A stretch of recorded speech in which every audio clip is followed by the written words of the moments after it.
Welcome to Diamond Niners Weekly for Week 12 of the 2021 season. We're live on YouTube on a Thursday night talking about your nationally ranked Charlotte 49ers baseball team. Man, I love saying that. That never gets old. I'm just going to keep on saying it. As always, this is Nick, joined by Kevin. What's up, Niner Nation? All the way back from Norfolk, Virginia, and back in the CLT this week, Coach Woody. Hey, everybody. And making it all happen, Producer Brad. Hey. All right. Here we are. We're back. Another Thursday night in the Queen City. We appreciate everybody tuning in. As always, if you're listening live on YouTube, and we've noticed more and more people are doing this every week, so chime in on the chat function. Say hello. You don't have to have a question. Say anything you want to. We love hearing from you guys. Questions, comments, whatever. Chime in on Twitter. We had some good Twitter interaction last week going on as well during the NFL draft, no less. So go ahead and say hello. Honestly, your interaction makes this is already fun, and your interaction out there in Niner Nation makes it even more so. So feel free to do that. Now, let's jump right in. We've got another great weekend of home baseball coming with Marshall rolling in. Huge implications, which we'll talk about, which that's just get used to that, folks. Every weekend from here on out is going to be huge implications because the guys have earned that right to play for high stakes. We're going to start. Let's go back to last weekend and take a look at that Old Dominion series. A long weekend, a tough weekend. Niners end up dropping 3 of the 4 games. Some good things to talk about, some other issues we can take a look at. But first, Coach Woody, let's just talk about your experience last weekend at Old Dominion. We knew they were tough. We knew they played great at their place, and they lived up to the billing. Yeah, I mean, they held serve at their home site, and we held serve at ours. That's what I know. At times we reference chess on this show because I grew up playing it a good bit and that sort of thing. But, like World Chess Championships, it's never decided by 1 game. It's never decided by 3 games. It's never decided by 8 games. It's always decided by an odd number. So it's either 7, 9, 11, 13, that sort of thing. Because the best players in the world, when they go head to head, like they just beat each other. And, so if like the number 1 player in the world plays the number 2 player in the world, like if those guys play 8 games, it's going to be 4-4, more likely than not. So as disappointing as last weekend was, and the competitive nature and myself, our coaching staff, our players, and everyone affiliated with our program, we're certainly not pleased with how last weekend went. But, from the looking at things from through the big picture lens, or from 30,000 feet, whatever you want to call it, it's you're playing 8 games with 2 top 20 teams in the country, back and forth. And like I said, we held serve here at the Hayes. They held serve, there in Norfolk, and it is what it is. It'd be cool actually to play one more game at a neutral site, which may happen here in a couple of weeks. Yeah, just hold that thought. So. That's how it goes. I mean, if we don't have time to sit around and feel bad for ourselves and wish we would have or could have done this and that. They're a really good team. Coach Fenwood's one of the best coaches, certainly in our region, and he's been in the conference a long time. They certainly had a lot to play for emotionally last weekend. And like I said, they're a really good team. I mean, the average age of that lineup, they're probably everyone, their average age of their hitters is probably 22 and a half, 23 years old. I mean, again, they're really, really good. So how we felt on the bus ride home last weekend, I would imagine is probably the same that they felt on the way home 2 weeks ago. So, they responded, and we plan to do the same. I did get a chance to go up to Old Dominion this weekend. I wasn't there on Sunday, but I was there Friday and Saturday. Was that your first trip to Old Dominion, or had you played there before? I don't think I asked. That was the first time I've been to Old Dominion since I was the pitching coach at Virginia Tech in 2014, and then before that I was pitching coach at UNC Wilmington when think they were in the CAA, and we went up there for the conference series in 2013. So that was the third time I've been there, and I've been to recruiting events in the summer and fall there, evaluating players. But that was my third time as far as playing there. Yeah.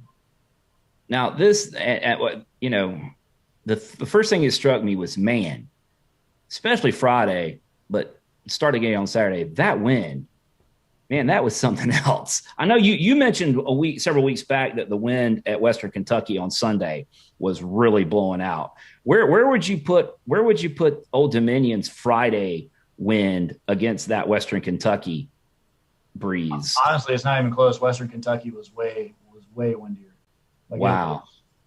Western Kentucky, you could say that it was not unplayable, but it was. There wasn't a single fly ball that was routine at Western Kentucky, and there was fly balls that weren't routine in Norfolk, but Western Kentucky was the windiest by far.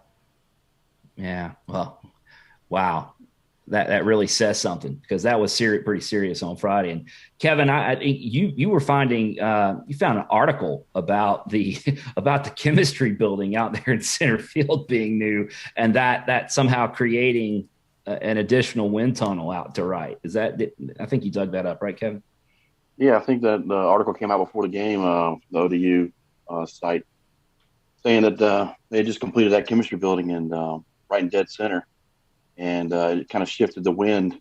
I think Coach Turnbull commented it shifted the wind, and it was really shooting out towards right center now. And said they benefited a little bit from that this year, and some of their offensive numbers have benefited as well, as you can see. Yeah, for sure. I will say though, some of those shots that Battle hit, he didn't need a lot of wind. That guy's swinging a great stick right now. He is He's a really good player. Yeah. He's a good player. So it's fantastic. Fantastic weekend with the weather as far as that goes.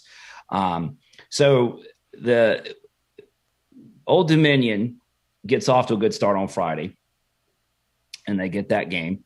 I thought, Coach, that our guys responded really well on Saturday in game one of the doubleheader. Andrew Lindsey did the job again, and I thought our guys played with a lot of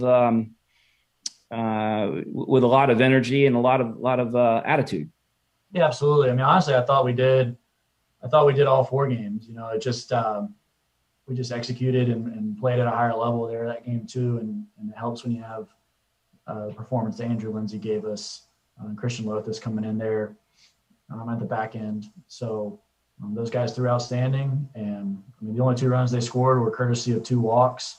I think those might have been the only two walks we had on the day, and both of them scored. And so that just goes to show you how good that lineup is. How well Andrew and CeeLo threw the ball, because holding them at bay. So yeah, it was that second game is more our brand and what we're capable of, for sure. You could see Lindsey was so dominant. Really there at the end of the fifth, the Old Dominion was starting to feel a little bit, and like maybe they were about to get back in that game, and he slammed the door on them so hard that like people in the stands got up and started leaving. It was like, okay, maybe we'll come catch you the second game or something later. We're going to go get something to eat. You could just feel the energy change at the end of the fifth. They're like, hey, we're about to get something going. We're about to get to this guy. And he's like, no. And then that game right there, that was sort of an inflection point where they didn't, once he got out of trouble right there, it was like, okay, we got this. Yeah. Andrew works really, really hard. So, every starting pitcher, the numbers tend to kind of gradually decline as the outing goes. But Andrew's decline is much more like flat than most starters. Most starters are kind of more, kind of go like this. And then Andrew, as far as velocity and stuff, it's much more like flatter. And he can bolt up when he kind of needs to as far as his stuff goes. So plus he's got heavy sink on his fastball. So, if the velocity can actually hold or go up at times as he goes, but the sink actually improves as the game goes as well. So second and third time through the orders, the hitters can actually face a little bit tougher version of him compared to most starting pitchers. So we know that as a staff, and we trust him and try to stay with him as long as we can because of that. Yeah, and and I'm just going to go ahead. We'll move forward to Game 3, and obviously, fans know, anybody listening to the show knows that the game didn't go the way we would all want it to. But the thing on everybody's mind, and I know you're limited in what you can say, but I'll just go ahead and put it out there because that's what everybody wants to know. In Game 3, Dominic Polali took a pretty serious spill there and was down for a while and got up and eventually was removed from the field with a cart. What update can you give? What can you say about Dom's condition and let everybody know, what you can? Yeah, no, I mean, it was kind of a freak thing. On a low line drive into left field, he's coming down on the ball, and I don't know if there was a kind of a divot or something, patch of grass that was a little bit uneven, but you could kind of see like he kind of caught his footing on something, and he just tweaked his knee and was in a good bit of pain. So we got him off the field, and Brianna Richards, our athletic trainer, is the best around, and she and our doctors here are taking close looks at him, and we'll know more here tomorrow. I think he's got another appointment, so wouldn't expect to see him this weekend, and whatever it is he's dealing with, we'll manage it and get him back as soon as we can. Yeah, and I know everybody here wants to, let Dom and his folks know that we're thinking about him, and we certainly all wish the best, because anytime you see somebody, it's just really shocking. I know. I mean, people get kind of nicked up and different things all the time, but when you see somebody go down like that, it was so immediate, and I mean, it was really. I thought, honestly, Coach, and you can disagree, agree, however you want to handle it, but I thought that was kind of an inflection point maybe for our weekend as well. Is it really? I don't know. I can see already you're looking different, but it was in mine. I didn't feel as good afterwards. Yeah, I mean, we certainly, when we're at full strength, we're certainly, morale is high and energy is good and this and that. But here we are in week 12. I don't know if we've had a week in the season where we've been at full strength. I mean, it's kind of, I think if this had been, from a morale standpoint, I don't necessarily think that it affected. I mean, Dom's one of our best players and leaders, so it's those things we feel. But as far as I didn't feel any sense of like the team losing any air in it, winning at sales or anything like that. It just it's just kind of one of those things where that happened, and then we just got really outplayed pretty much the rest of the weekend. And you made reference to it, and we'll make reference to this as far as Game 4, Sunday's game. Those were unusual circumstances, to say the least, because of everything that their program has been through and that Coach Finwood has been through. And we moved the game time for memorial service for Coach Finwood's wife on Sunday, and then we played the game. And again, I'll let you agree or disagree with me, and I'll know by the look on your face pretty quickly. I had going into Sunday, my thought was I didn't know which way Old Dominion's team would react to just the emotional buildup of Sunday. Either they were going to be, my thought was they were either going to be a little drained by the whole thing and maybe come out a little flat, or they were just going to be just hell bent on a mission. And it kind of looks like it was the latter thing. Yeah, I mean, it's hard to, it's hard to know, unless you're a part of their program and walk in their shoes. It's hard to really know what they were feeling and that sort of thing. But you have to imagine that there was certainly a level of inspiration there. But like I said, I mean, I thought Brooksy looked like a continuation of himself in the first inning there. and then we came out in the second inning and we got to 2 strikes on Garriola, and a pitch got away from us for a hit by pitch. And, there I just felt like, for whatever one reason or another, I felt like, Brooksy wasn't quite as sharp, and lost some execution there, and the inning got away from us. But and you credit their hitters a lot because they when we did make a mistake, they didn't miss it. So I feel like it's a combination of both. I feel like it's a combination of their team certainly being inspired and having the will to win, but also I think our players were competitive and had the will to win, and we just didn't execute. So we get back on the bus, we come back to Charlotte, we hit the reset button, we get back to practice, we get back to work, and we move forward. That's just part of it. So I think it's a little bit of both. I wouldn't say that it wasn't like, I wouldn't say that they were so inspired and our team wasn't, and we laid down. It was just, our guys competed really hard. I mean, I said it in the post game to Sean that, I watched our team walk off the field, and I see Carson Johnson and Todd Elwood and Aaron McKeithen and Jack Dragum and Austin Knight and Gino Groover and Craig Keuchel and all these guys just covered in dirt, covered in sweat, covered in grass. Like they looked like they were, they looked like they had laid it on the line, and we just got beat. So, over the course of a 56 game season, and you're playing a top 20 team in the country, and the margin of error is going to be pretty small. And, if you execute at probably a C or a D level, and the other team plays their A game, that's going to happen.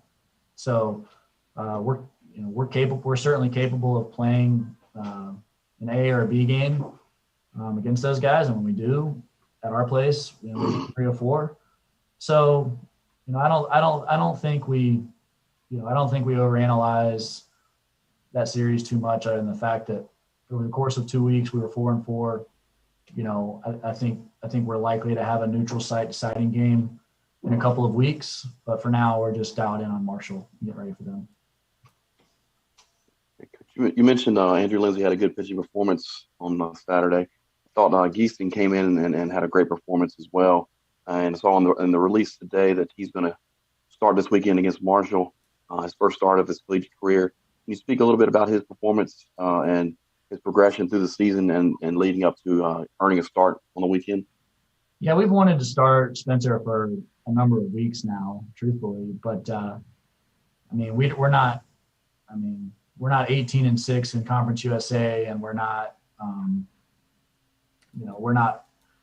31-14 without his 21 appearances, and those high leverage innings he's been throwing for us. So, and he's just been pivotal for us, and it's allowed us to not really have to overwork Christian Lothus and Jackson Boss. We've been able to spread out some of the leverage innings to those guys and others over the course of the year. But, with 4-game series, you pretty much have to have 2 closers, and you pretty much have to have 2 middle game leverage guys. And Spencer's been one of those for the entire season. But we just feel like at this phase of the season, with how he's thrown, with where, how some of our other bullpen arms have developed and shown to be very promising in terms of how they performed lately, and trying to put them into more, some other guys into some key leverage roles. We just feel like it's time for Spencer, and we feel like he's ready and he's earned it. And we've said it, weeks over the course of the season. We feel like Goose is one of the best left-handed pitchers, certainly in Conference USA, if not the country. And, he's ready. He's earned it. And just like you guys are, we're all excited to see him start as well and let him go. And I think the experience this weekend will, and starting this weekend and starting next weekend and moving forward, I think, come postseason play, it's going to only benefit, because now we've got, a lot of guys on our team that have gotten starts. And, so when we get to play, in the postseason and we're not relying on just two starters or three starters and one closer. It's we've had guys throwing a multitude of roles, and so this is one, Spencer's earned it and he's ready, but two, this is about setting us up to be in as good a position as we can be moving forward. Continuing on that same theme, Coach, of young guys making the most of their opportunities, you gotta love what Lou James Groover, LG3, what LG3 has been doing. He had a great weekend at Old Dominion. Yeah, he was 8 for 17 last week, I think, with only 2 punch outs and 3 RBIs, slugged .588, and played really good defense. 29 putouts, only 1 error. So, he's been while we're getting close. We're getting close to getting McCabe back. So to have his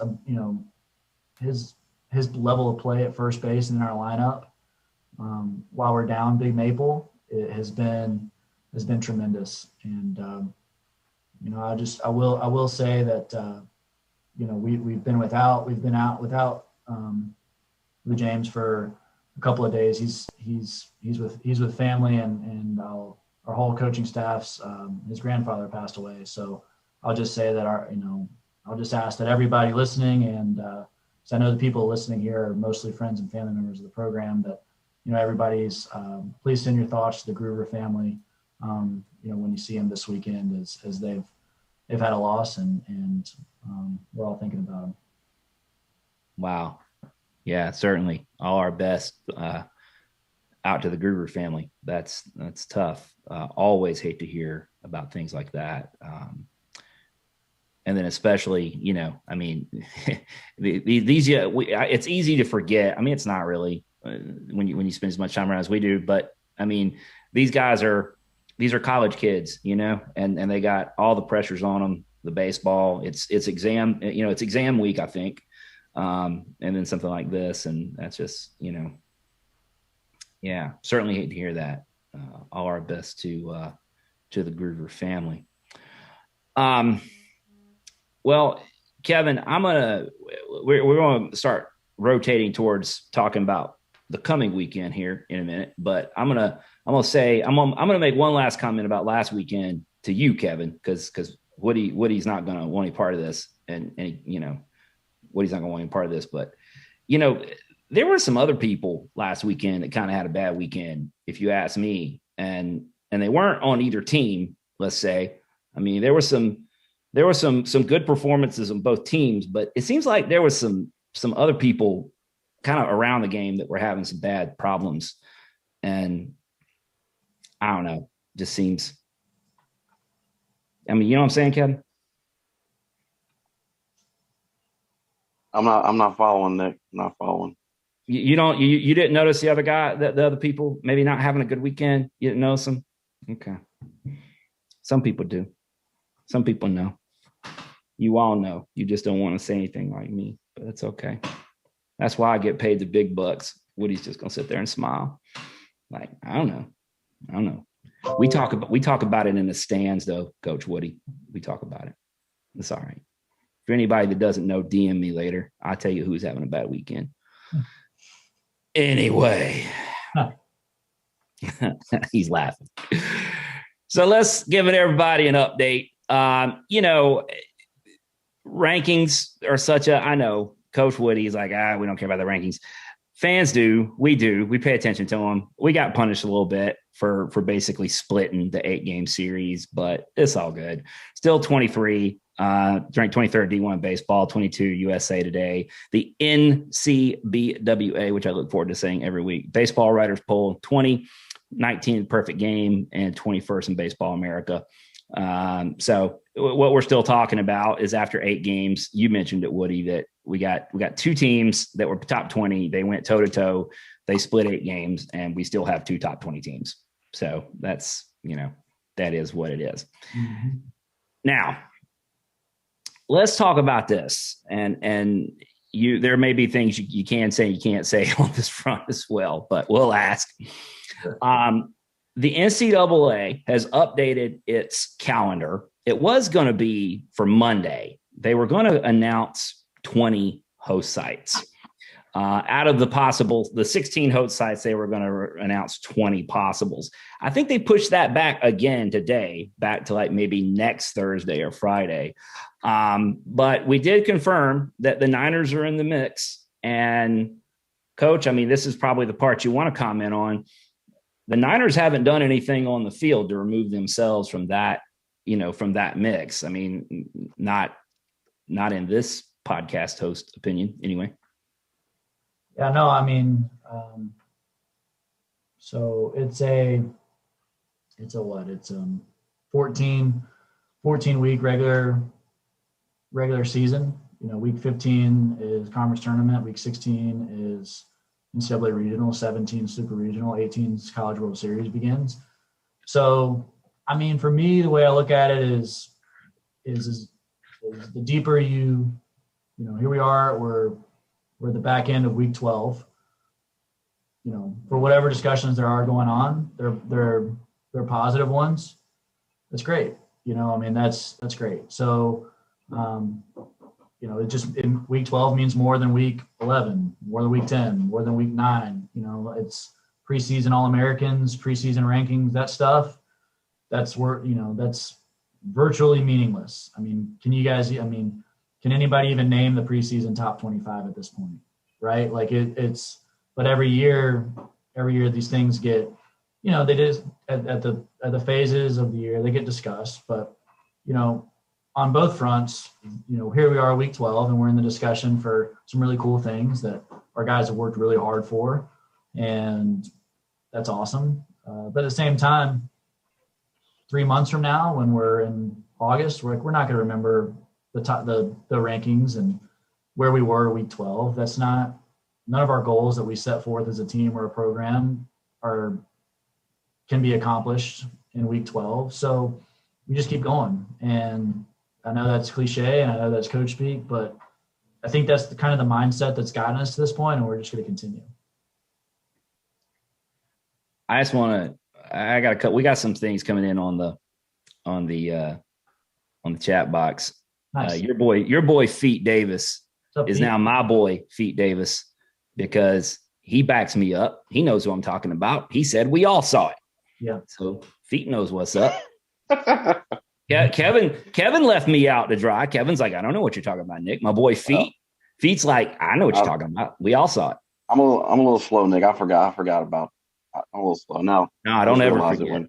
Don't ever forget. Well, it's all good. Well, we are excited, and it hadn't been ranked in 10 years, and it's also to talk about rankings as fans. It's also to talk about the Niners putting in a bid to host the regional, and we were in discussion in week 12 here. It's great to talk about as fans. I know you guys have bigger goals at stake, and you keep doing the work on the field, and we'll keep talking about the stuff that doesn't really matter in the long run, but it's nice to talk about. And hey, Kevin, hold on, Kevin. I want to bring up something that matters. Can I do that? I'll bring up something that matters. We got a shout out on the YouTube chat from our guy Sydney Pike. Oh yeah, he says go Niners. So let's talk about something that matters.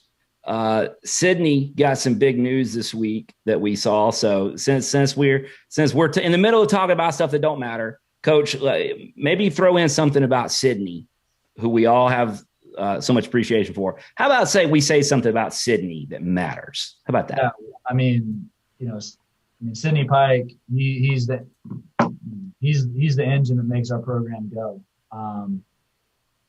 He's a Swiss Army knife. He's here. He's one of the first ones in every morning. He's one of the last ones to leave. Heck, I think he's crashed on some couches here at the stadium here, over the years. He does everything from lining the field to feeding the hack attack to putting up the practice plan each and every day to laundry to making sure the locker room is big league when our guys walk in. I mean, you name it, Sydney does it. Rubs up the baseballs. I mean, I can go on and on and on. And It was announced. We announced today that Sydney was selected by USA Baseball this summer to be a full-time baseball operation intern for one of their teams in the Appy League, the Bluefield Ridge Runners, and there was it's a full-time deal and very, very competitive. There's hundreds of applicants that want these types of positions, and Sydney's a no-brainer. I mean, he's just an absolute no-brainer, and he's one of those guys that you're around every single day, and you kind of have the thought, and you're like, man, where's he going to be in 10 years? Where's he going to be in 20 years? Because he's got that kind of motor, work ethic, incredibly friendly, and our guys love him, and he's sharp. So he's got everything going for him. And we're not the same program without him. Congrats, Sydney. You deserve it, dude. That's awesome. We're all very happy for you. So see, right in the middle of things that don't matter, like rankings, we dropped something that does matter, like congrats to Sydney. So see, we're versatile here, Diamond Niners Weekly. All right. Well, let's move forward. We talk about top performers right here, but we kind of already touched on top performers. We really need to go into that. Kevin, why don't we jump down to Ask Coach Woody, and let's roll from there. All right. We got a question for Ask Coach Woody this week. This question comes from Brian. What's up, Brian? Coach, you have commented on the importance of playing midweek games and continuing to play in previous weeks. How do you manage workload this time of year as the regular season is winding down? And how do you keep your players rested and ready for the postseason play? That's a great question. It's something we put a lot of thought of, a few weeks in advance. We knew when we got into week 11 this past week was at UNC and at Old Dominion. Week 10 was at Appalachian State and home versus Old Dominion. So we knew that we had 10 games, 8 versus top 25, 1 against a premier program and 1 on the road up in Appalachian State.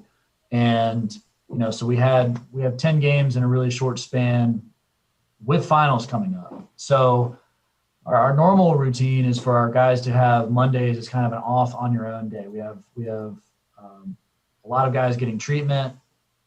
Guys get COVID tested from 8 to 10 a.m. window, and then guys get treatment starting at 11 o'clock on Mondays.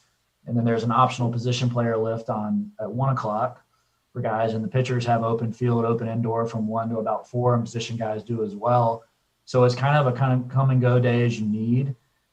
So as you can imagine, certain guys that have played a lot the previous week, that's a big day to kind of let their bodies recover and heal and get treatment and rest and that sort of thing. But it's also a day for guys who want to get stronger, and work. But anyways, we made the decision 2 weeks ago in advance that once we knew going into week 10 that the start of week 12 we were going to give our guys 2 days instead of 1. So we basically told the guys to take Monday and get your COVID test, get treatment. There's no optional lift times as far as training and that sort of thing. The facility will be open for pitchers to really kind of stay on their schedules as need be.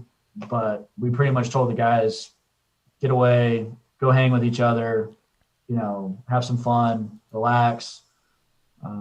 Obviously schoolwork and prepare for finals and those types of things, but just kind of get away.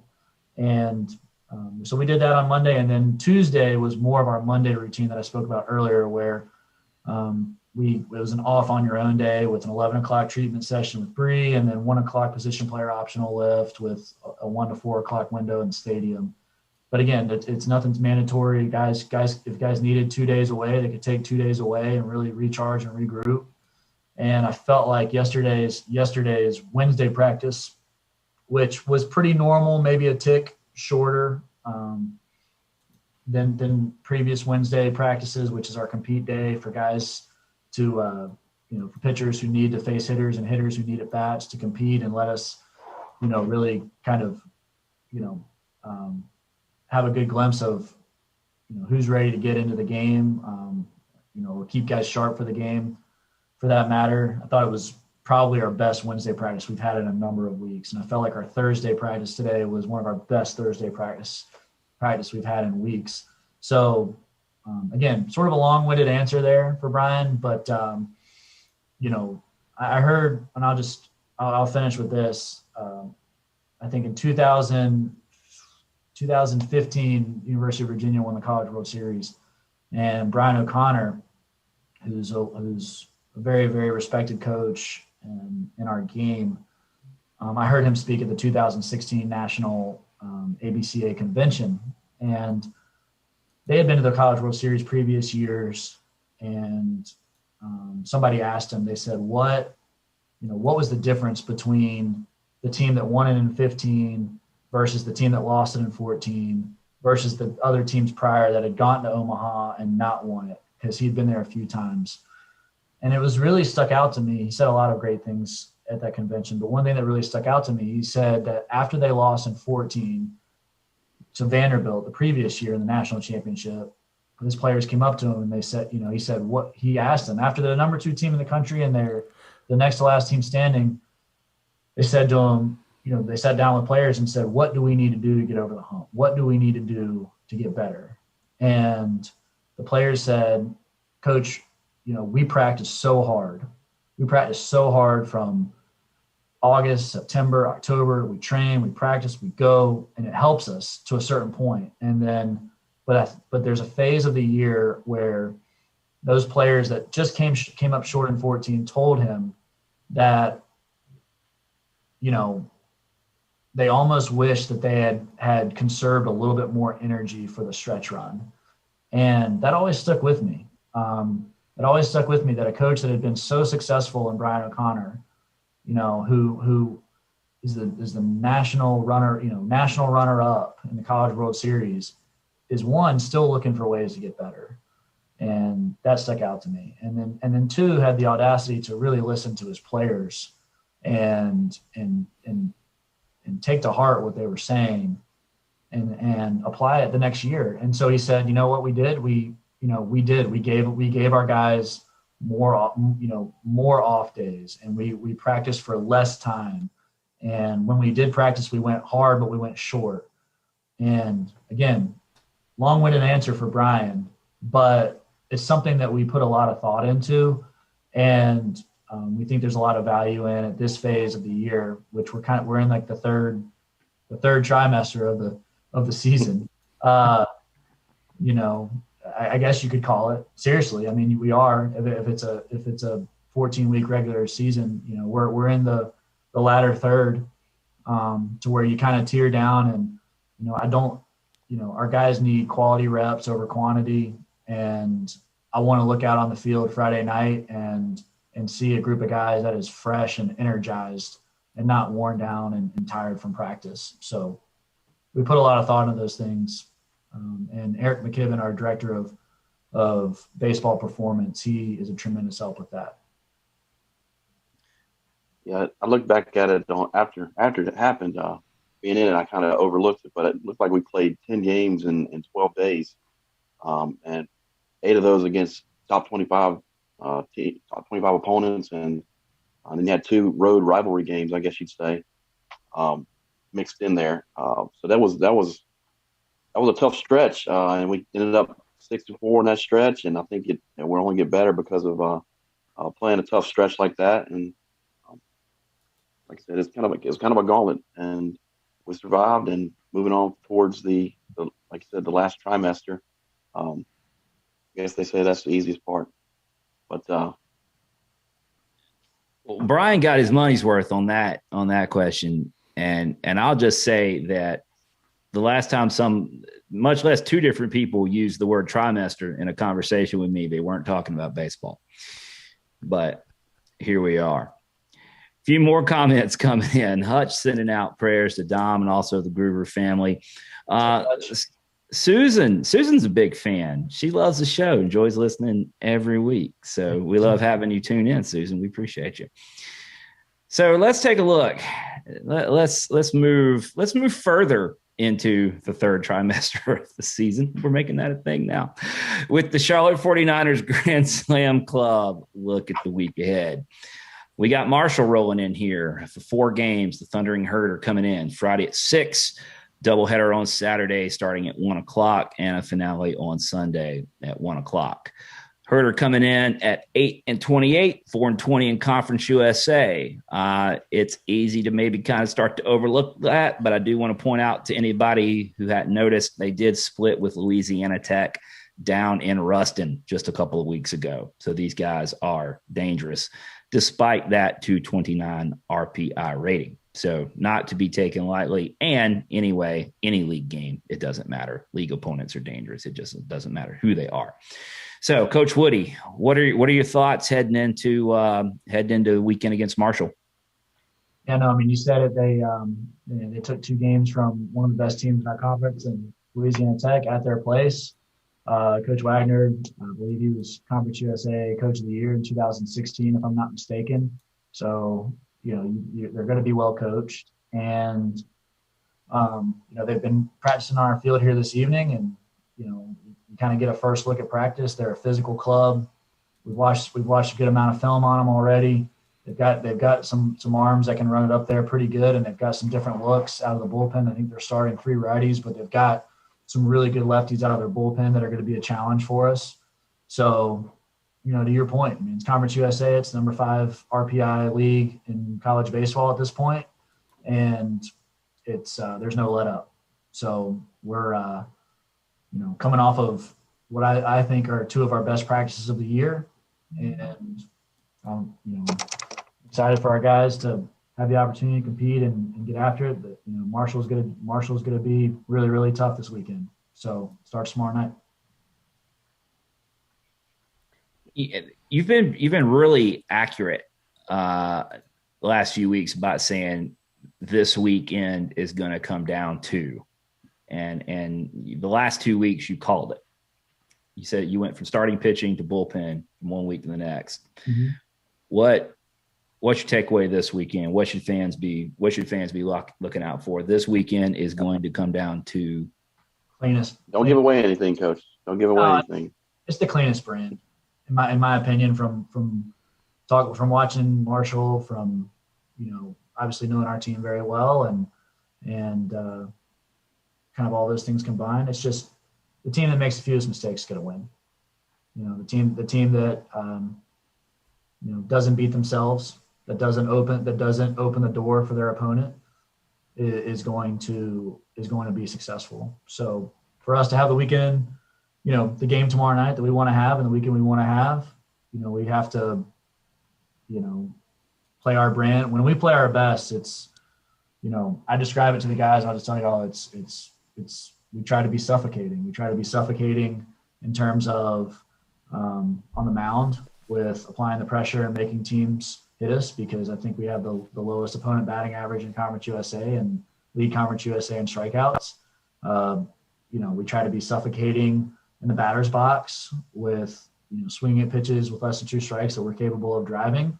On the base paths, we're capable of putting runners in motion and executing small ball when we feel like we need to.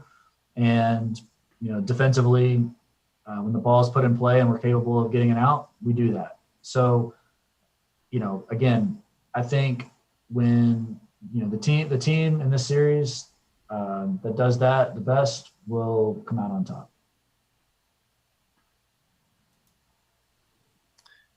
Yeah, and we've only got 2 more home series left in the season. It's our last conference home series, and if you have the opportunity to get out to the Hayes, I know they're selling tickets to season ticket holders and the Grand Slam Club members. You have the opportunity to get out to the Hayes. This is a great shot. You'll have 2 more weekends, so go ahead and make your plans to be at the Hayes this weekend. It went by really fast, didn't it? That's a good thing. It just went by really fast. So, and I'll, Kevin, you touched on it earlier, and we brought it up. A little change in the rotation, going Bryce McGowan, or scheduled to go Bryce McGowan tomorrow night in his normal Friday night spot. Andrew Lindsey in game 1 on Saturday, and then Spencer Geesting in game 2 on Saturday, with Sunday being TBA. So a little bit different look for you guys, Coach. And I know you spoke about Spencer and how much he earned that opportunity, but you got to feel pretty good with Bryce up at the top. And then really, I mean, the last 2 weekends of Andrew Lindsey have been fantastic. So that's not a bad 1-2 combination. No, it's I'm excited about all 3 of them, you know, and Brooksy's likely to start game 4, but you know, we feel like it's important to, with his workload that he had this past weekend, we could get him in there out of the bullpen earlier. And we're not going to hold out a pitcher that we think is capable of helping us win games 1, 2, or 3 when we feel like he's available. So Brooksy will be, you know, potentially ready to start or come out of the bullpen for us this weekend. You had something in the game notes for this week. You had something similar to say about Austin Moroses as well. I believe that you were looking to get him back out there sooner rather than later. Yeah, I'm just a big believer in that. I'm a big believer when guys have outings that are frustrating, and they know and we know that they're capable of more. One of the best things you can do is just get them back out there. And Austin threw an electric bullpen on Wednesday. I think he was up to 95 in that bullpen, and it was just, you know, you could just see the look. You could just see the look on his face that he's hungry to get back in there, and you know, so I think it's going to be a lot of fun, you know, having him come out of the bullpen for us tomorrow, you know, and or when he's needed. Okay. Well, let's spend just a moment here talking about Conference USA, and then we're going to get you guys your very first Pro Niners update of the week since minor league baseball has started. So we're going to give you guys some updates on some of those guys I know people have been asking about. But this is pretty simple. The Niners are sitting there at 18-6 in the league, and so is Louisiana Tech. And we just need to keep winning ball games. Old Dominion 17-7. Southern Miss is 16-7. And those are the 4 teams. There's 4 teams competing for 4 spots up in the 4 top seeds in the league. And I mean, again, Coach, this might be a little bit of a fan thing to say here, and you can tell me how I really need to be thinking about this. But Louisiana Tech's going to be on their home field.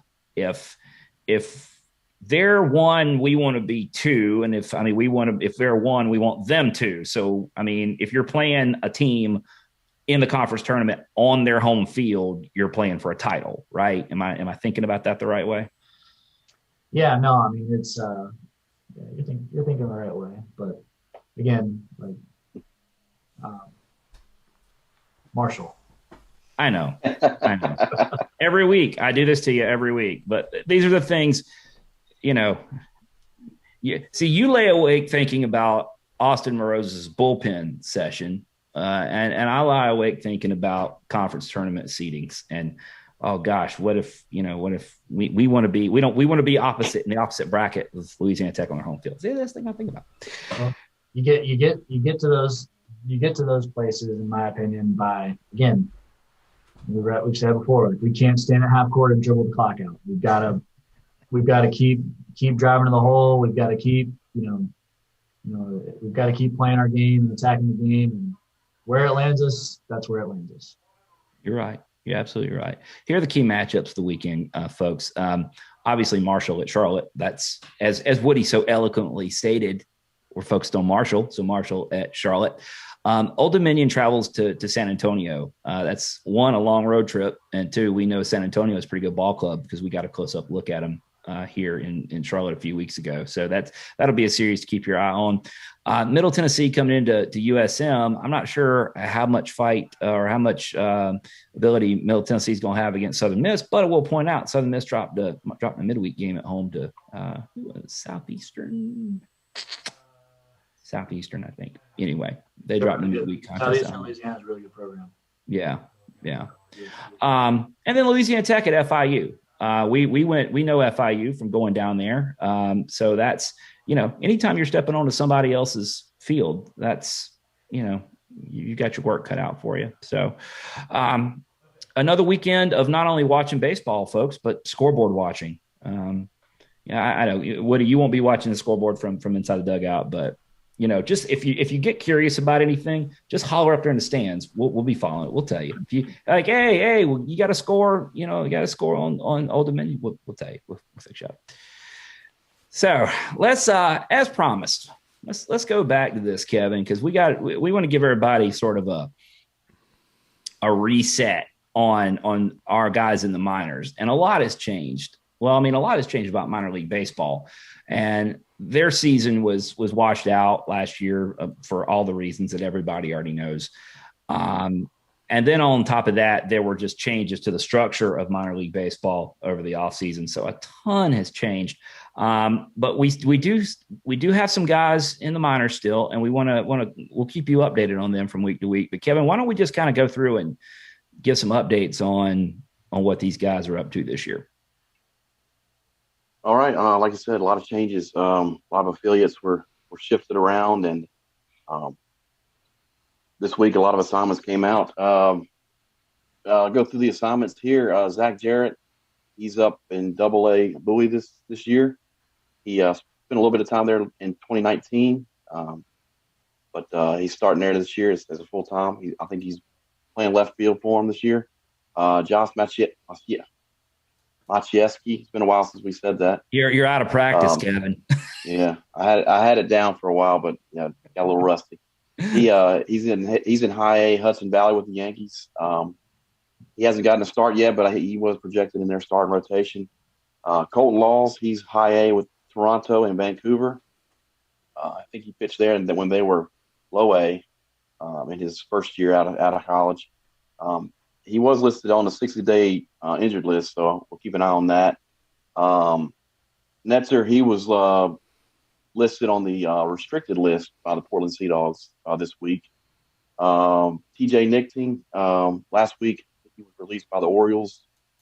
And Reese Hampton, after the minor league spring training, was released by the Tigers. So, and Harris Yett, before the season started, he retired from baseball with the Orioles. So, that's our update for where our guys are sitting now, and looking forward to the season. And I'll minor league baseball players, we've talked about this on the show in years past. I mean, those guys, and obviously we're sitting here talking to a former minor league baseball player on the show. It's a rough life. I mean, the pay and the conditions and everything, and then everything that happened to them last year. I can't imagine how those guys, and in talking to those guys, their organizations basically like, hey, well, just work out and be ready when we call you. I mean, left on their own, less than ideal circumstances for everybody, on top of minor league baseball kind of being a less than ideal circumstances for players. So we're just hoping for the best for these guys. I will tell you, and really I'll give an attaboy to Harris Yett. He did walk away from the game. Talked to his dad the other week. Real simple. He got a fantastic job offer for a chance to. Harris graduated, got his degree in business, and got a job offer, and said, you know what, that sounds like a pretty good paycheck, and I'm gonna go do that. So, not all pro Niners are pro in baseball. So attaboy Harris for getting your career started. Reese, I know Reese was posting a video on Instagram. He's still working out. So hopefully Reese is going to look to get something going. TJ seems to have taken that whole thing in stride, which is not surprising because TJ just rolls with the punches or whatever. So TJ, if you happen to hear this, get up with us, let us know what's going on and everything. And then, Kevin and I, we deal with this every year. Sometimes getting information out of the minor leagues, especially in spring training, is just, it's really hard to do. So we'll keep you guys as updated as we can. But I think Zach's on the field right now for Bowie. I think they're playing right now. He's I believe he is. Yeah, he was. The Bay Sox on the road. They're on the road. Yeah, they're on the road at Altoona. The Bay Sox need to up their Twitter game. They don't even tweet a lineup out, which makes it hard to find out. Basically, right now, it's hard to find out on Bay Sox Twitter. It's hard to find out about anybody other than Adley Rutschman, which, I don't blame them for that. But can you get us a lineup? We just want to see if Zach's starting. Come on. Look us up here. Okay, so. Coach, I've got an interesting story, kind of along the same lines. I know you don't watch a lot of Major League Baseball, but last night, I do. Baltimore Orioles. I watch the big leagues. Oh, do you? Okay. Well, last night, John Means from the Baltimore Orioles threw a no-hitter, and I saw that he had worked out at P3, which we have a great connection with, and so I looked it up, and I came across an article talking about P3, how we went to P3 in the offseason, worked on a changeup, and saw one of our coaches, Austin Miney, helped him out quite a bit with working on that changeup in the offseason. Anything you can speak of on that, and anything you know of that story? Sounded pretty interesting from what I read. He sounds like the nicest person. He sounds like the best guy. I think there's a lot out there on social about his father passing, and so you're just happy. You're so happy for him on that. But the cool thing for me was I had no idea what was going on, and I'm sitting up here. I'm up in the office after practice yesterday, and Coach Miney and Coach McKibben are on the couches here, and they're like, turn on the game. And there's, I'm like, what game are you guys, excited about? And they're like, it's the game of the day. It's the game of the day. It's free. You can pull it up on the app. And I'm like, which game are you watching? They're like Orioles, like Means is pitching. And then I'm like, okay, awesome, man. You guys seem really excited. Like, more excited than normal. And I'm like, what's he got? He's got a no hitter or something. And they look at me. They're like, Coach. hey. They gave me this look like, you did not just say that. And I was like, what, he got no hitter going? And then they're just like, they didn't say anything. They're like, I was like, what? And they go, it's the ninth. And I was like, man, hope I didn't screw that one up. And so they were all they were sitting right here watching and fist pumping every out. And fortunately I didn't jinx it. And once they, I think the last hitter of the game, it was a left on left off-speed pitch away that from the camera angle, it looked like might have flared into shallow left off the bat. And so you could see their reaction of they were like, no. And then they were like, yes, like super fire. Like, and they were like, dude, they were so fired up. They were like, you could tell it was like, really, really strong connection. Those guys. I mean, but that's when you're in the trenches, with these guys, training them and coaching them, and then they do something like that. I mean, it's got to be such a cool feeling. So it was neat for me to see that all unfold here in the office. You didn't know what you were in for, did you? I had no idea. I was like, you guys so excited about it over there. Just like, they're usually in good moods and stuff, but they were like giddy about turning on this game. And, it was just really cool. It was cool seeing those guys get all fired, so fired up for that. And then, afterwards they were just talking about how great of a guy he is and good of a dude. So really cool. I'm glad he pulled it off for all the reasons you just stated, but I'm also glad he pulled it off for your sake, Coach, because I mean, if that had gone down, it was a bit of a dice roll on my part, really just jumping the gun. I bet next time you'll just say, really, what's going on? Yeah. I mean, I don't know. You could tell something different was going on. I probably shouldn't have said that though. Yeah, it's all right. You got away with it. You got away with it. Yep. All right, we're getting ready to get Coach Woody out the door here. We did hear from Don. He says go Niners, and that the Niners are putting Arden on the map. I guess he is referring specifically to Butch and Aaron, both out of Arden. So we are Arden strong. Yeah, I mean, the folks in Arden probably think they're already on the map, but here we are doing our part to promote Arden and TC Robertson, which was also Kevin Dom. Camerata was also Dominic Camerata was also TC Robertson from a few years ago. So TC Robertson's been good to the Niners over the years, continues to be. All right, so let's go ahead and start wrapping this thing up.